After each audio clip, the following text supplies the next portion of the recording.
जिस मुल्क में एक शराबी औरत के इशारे पर ट्रांसफर्स और एक रक्कासा यानी डांसर के हुक्म पर वापसी हो, उस मुल्क में किसी गैरतमंद का रहना और ऐब से खाली नहीं।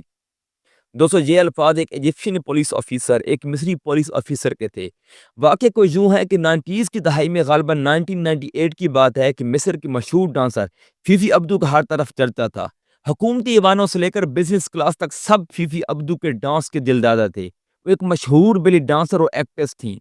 एक बार काहिरा के एक 5 स्टार होटल में अपना रक्स दिखाने के बाद फीफी ने शराब पीने के लिए बार का रुख किया। शराब ज्यादा पीने की वजह से वो अपने होश खो बैठी और बार में हंगामा खड़ा कर दिया।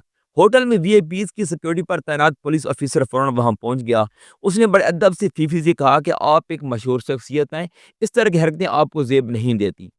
ये वही फीफी अब्दू है जो अपने गैर अखलाकी रवैया और बोल्डनेस की वजह से मशहूर थी, और इसी वजह से 1991 में उसे अरेस्ट किया गया और उससे कई लीगल इश्यूज का सामना करना पड़ा। बहरहाल वो ऑफिसर खुश मिजाजी और खुश अखलाकी के लिए मशहूर था। उस होटल में क्याम करने वाली अहम शख्सियात उन्हें पसंद करती थीं। वो एक फर्ज शनास ऑफिसर था। खैर, फीफी को पुलिस ऑफिसर की मदाखलत पसंद ना आई। उसने गुस्से की हालत में आला अहदेदारों को नंबर घुमाया और पुलिस ऑफिसर का कहीं दूर तबादला करवा दिया। अगली शाम जब फीफी का नशा उतरा तो उसने होटल इंतजामिया से पुलिस ऑफिसर के मुतल्लिक पूछा। उसे बताया गया कि आप इसको तबादला करवा दिया है। फीफी ने फिर फोन घुमाया और उस पुलिस ऑफिसर को वापस होटल रिपोर्ट करने का हुक्म दिया गया। पुलिस ऑफिसर ने पुलिस से मुतलका वजीर को अपना इस्तीफा पेश किया। उन दिनों गालिबन वजदी साले वजीर थे। वजीर ने पुलिस ऑफिसर से पूछा कि जिस होटल में ड्यूटी करने के लिए पुलिस ऑफिसर बड़ी बड़ी सिफारिशें करवाते हैं, आपको दूसरा मौका मिल रहा है लेकिन आप इस्तीफा पेश कर रहे हैं। तब पुलिस ऑफिसर ने तारीखी जवाब दिया कि जिस मुल्क में एक शराबी औरत के इशारे पर ट्रांसफर और एक रक्कासा के हुक्म पर वापसी हो, उस मुल्क में किसी गैरतमंद का रहना और ऐब से खाली नहीं। चंद माह बाद उस ऑफिसर ने मिस्र ही छोड़ दिया।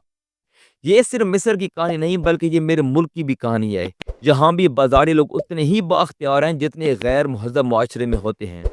ये वाक़या तो पाकिस्तान के हालात को बताने की एक कोशिश थी, लेकिन यहाँ हम पाकिस्तान को ही एक्सप्लोर नहीं करेंगे, बल्कि एक फिफ्थ डायमेंशनल बीइंग बनकर वक्त की कैद से आज़ाद होकर इस दुनिया को एक्सप्लोर करेंगे।